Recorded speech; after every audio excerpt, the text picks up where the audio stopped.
Hola, ¿cómo están todos? Yo soy el profesor Michel Castro, soy brasileño, fisioterapeuta, especialista en fisioterapia, en ortopedia, traumatología y fisioterapia deportiva, con énfasis en terapias manuales. Yo tengo formación en el método RPG, método GDS, un montón de otros métodos de formaciones complementares. Y bueno, yo hago mi doctorado actualmente en Argentina y por eso tal vez vean un poco de acento argentino. Y entonces un brasileño con acento argentino tal vez para ustedes. Y bueno, en mi doctorado estamos estudiando las relaciones de las tensiones miofaciales arriba de los huesos. Entonces vamos a intentar probar la influencia de las tensiones en el control de las deformidades o adaptaciones óseas. Bueno, claro, gustaría de agradecer muchísimo a Instema por la invitación que me hicieron para hablar de este tema que me encanta muchísimo, que son las fascias y las cadenas musculares, o también conocidas como cadenas miofaciales. Las fascias están en un periodo de gran avance en la ciencia. Entonces estamos teniendo en este momento en el mundo muchos centros de búsqueda sobre la fascia. Entonces, acá en Brasil yo tuve una oportunidad de crear la primera diplomatura de cadenas musculares en el mundo. Y esta diplomatura tuvo un objetivo principal que era crear un centro de producción científica para que podamos evolucionar también en nuestra práctica clínica con la práctica basada en evidencia. Las cadenas musculares empezaron a ser reconocidas a partir de una fisioterapeuta que es reconocida en el mundo, que es la fisioterapeuta Madame Françoise Mézières. Ella vivía en Francia y allá, después de mirar en su paciente la compensación de una corrección en diversos puntos, tuvo en aquel momento un insight en relación de cómo ese cuerpo se comunicaba entre estas regiones que se compensaban. Y ahí se pudo comprender la existencia de las fascias en esta comunicación y principalmente en la transmisión de la tensión. Bueno, otros fisioterapeutas de grande destaque que fueron considerados como méziéristas, alumnos de Françoise Mézières, fueron Philippe Suchard con la creación del método RPG, por lo más que el método RPG sea muy próximo, muy similar a el método de Françoise Mézières. Él tuvo algunas contribuciones que diferencian del método Mézières, pero en su base es muy similar al método de la Madame Mézières. Después tuvo una contribución también de Thérèse Bertherat con la creación del método de antigimnástica. Tuvo la contribución del método psicoconductual de la Madame Goodleaf-Dennis-Struff, del método GDS, y también tuvo una contribución de Leopold Bousquet con el método de las cadenas fisiológicas. El que más se difiere de estos métodos es el método de Leopold Bousquet, con contribuciones más distintas. Podemos hablar un poco al respecto de la estructura de la fascia y cuáles son los tipos de fascias. La fascia es básicamente compuesta por dos proteínas, que es la proteína de elastina y la proteína de colágeno. La proteína de elastina permite cierta flexibilidad a esta estructura y la proteína de colágeno es que genera más tensión y más rigidez, la característica específica de sustentación. Y también está como componente de la fascia, la sustancia fundamental amorfa. Los tipos de fascias existentes son la fascia superficial, que está abajo de la piel, y después que es reconocido también como el tejido areolar, y abajo de esta está la fascia que es más rígida, más densa, que es la fascia profunda o también conocida como fascia muscular. Otra fascia existente son las fascias subviscerosas o las fascias viscerales, que están más profundas aún y también transmite tensión y justifican muchas alteraciones, sabiendo que la fascia profunda es la responsable principal por transmitir la tensión en las cadenas miofaciales que crían los ejes miotensivos. Para hacer una cadena muscular, esta fascia tiene que ser ininterrupta, tiene que tener una continuación que va desde la cabeza hacia los pies.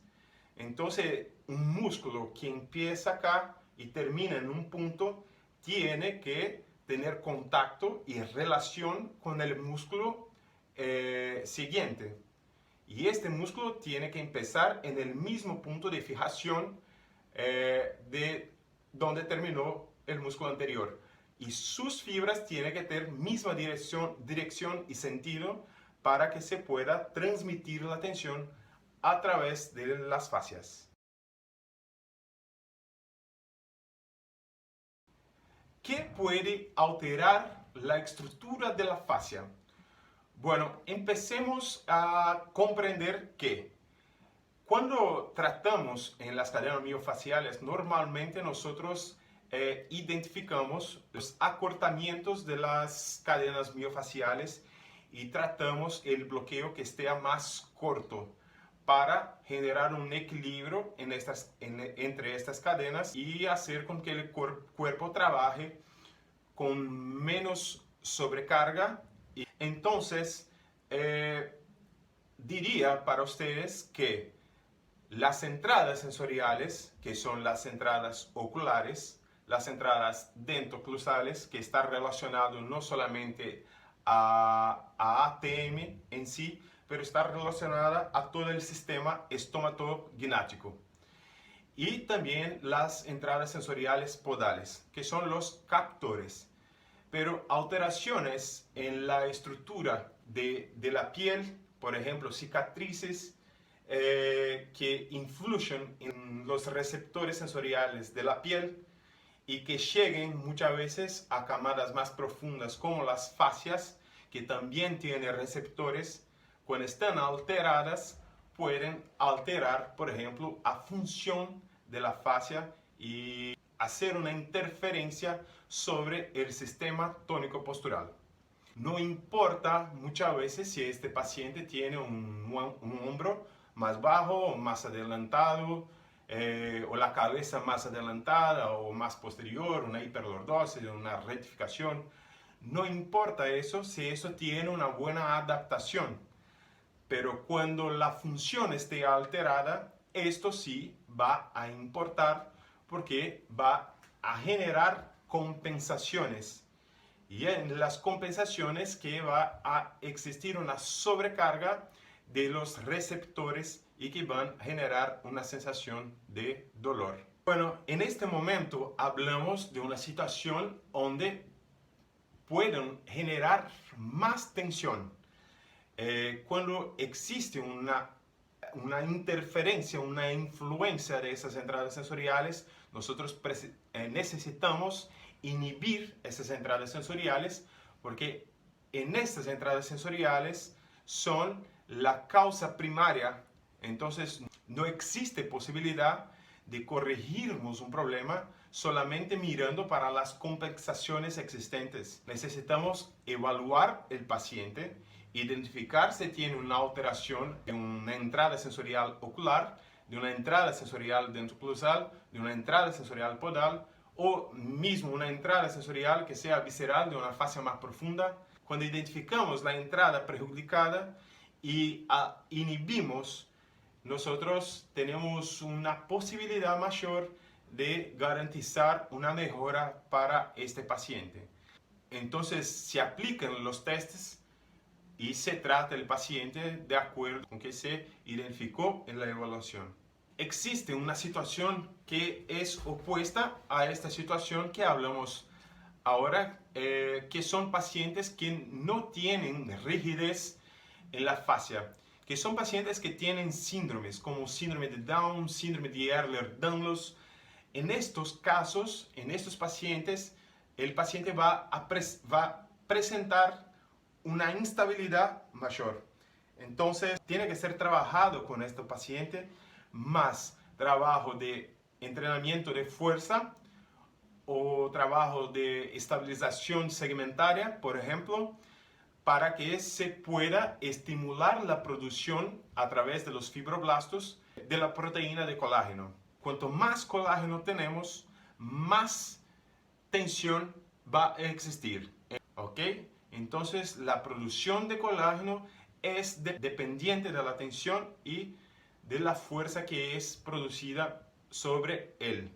La fascia tiene una capacidad de plasticidad muy grande, entonces la intención que tenemos con la fascia de obtener más fuerza o de inhibir el tono de la fascia o del músculo, perdón, va a hacer con que esta fascia se remodele y haga una plasticidad y adaptación al estímulo que estoy dando a ella.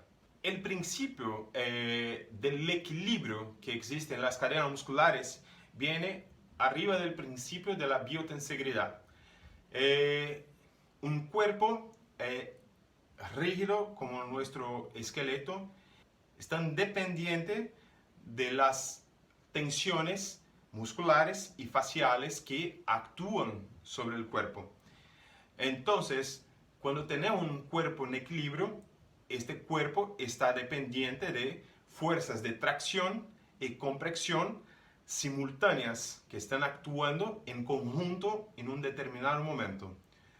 Cuando estas tensiones miofaciales están en desequilibrio, nosotros vamos a ver que va a existir una compensación de toda una estructura corporal. Cuando tenemos estas informaciones en nuestra cabeza, jamás vamos a pensar en un paciente solamente como un paciente con dolor en el hombro, con una dolor en la lumbar, por ejemplo, en la dorsal.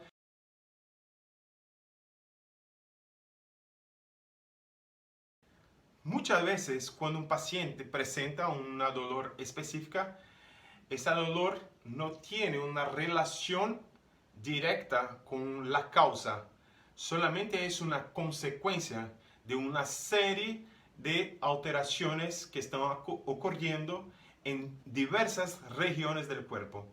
Entonces tenemos que mirar para el conjunto y no solamente para el punto de queja del paciente.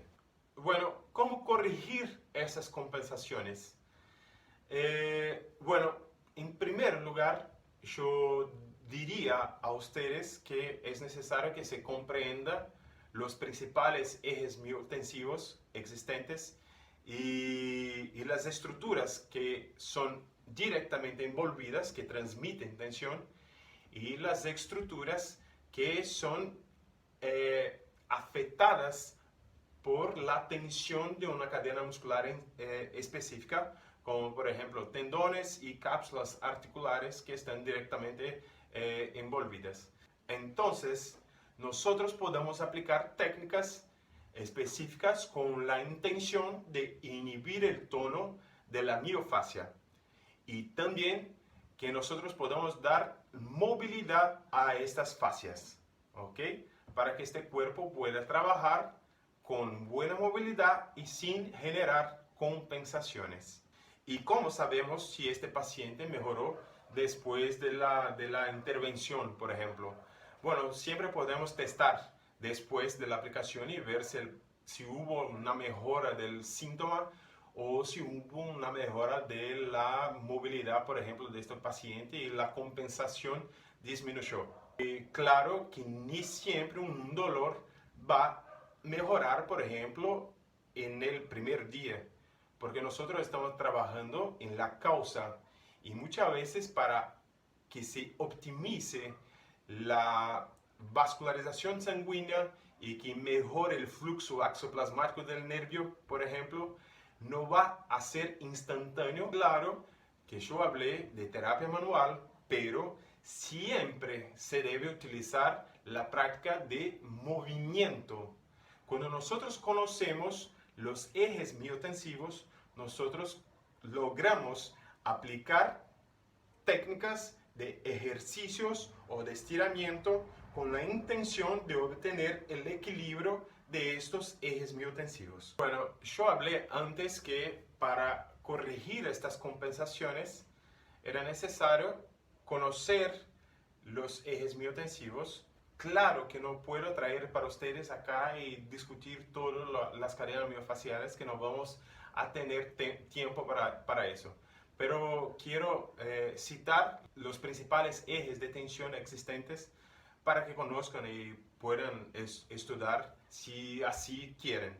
Y claro, aprovecho también para invitarlos a conocer el contenido programático del curso que yo ministro por Instema, y para que tenemos una oportunidad tal vez de en el futuro discutirmos este tema más cercano. ¿Está bien? Entonces está hecha la invitación. Bueno, los ejes miotensivos principales existentes son la gran cadena posterior, que son los músculos posteriores del cuerpo. Tenemos una cadena superficial anterior, que son los músculos superficiales anteriores de nuestro cuerpo.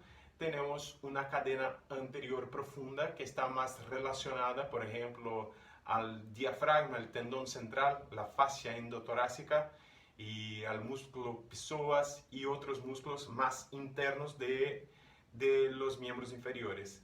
Y tenemos también las cadenas cruzadas, que son las cadenas que justifican las escoliosis. Tenemos la contribución de Leopold Busquet, que es la contribución que más se aleja de los conceptos iniciales que hablé para ustedes ahora. Entonces él viene con los conceptos de traer para las cadenas fisiológicas las cadenas de flexión y extensión, y la cadena de la estática, y también la cadena visceral. Bueno, llegamos al final de esta presentación. En primer lugar, antes de decir chao, me gustaría pedir disculpa por cualquier error de español. Es siempre más difícil hablar de un tema en un idioma, en una lengua que no sea nuestra lengua madre. Entonces espero que tenga sido provechoso para ustedes. Y bueno, voy a dejar acá mis redes sociales, y cualquier duda que tengan, yo estoy a disposición para ayudar a ustedes. Deseo que tengan mucha salud y mucha paciencia en este momento, y aprovechen para estudiar, enriquecer su conocimiento, y también para tener tiempo un poco más con su familia, ya que estamos todos en cuarentena.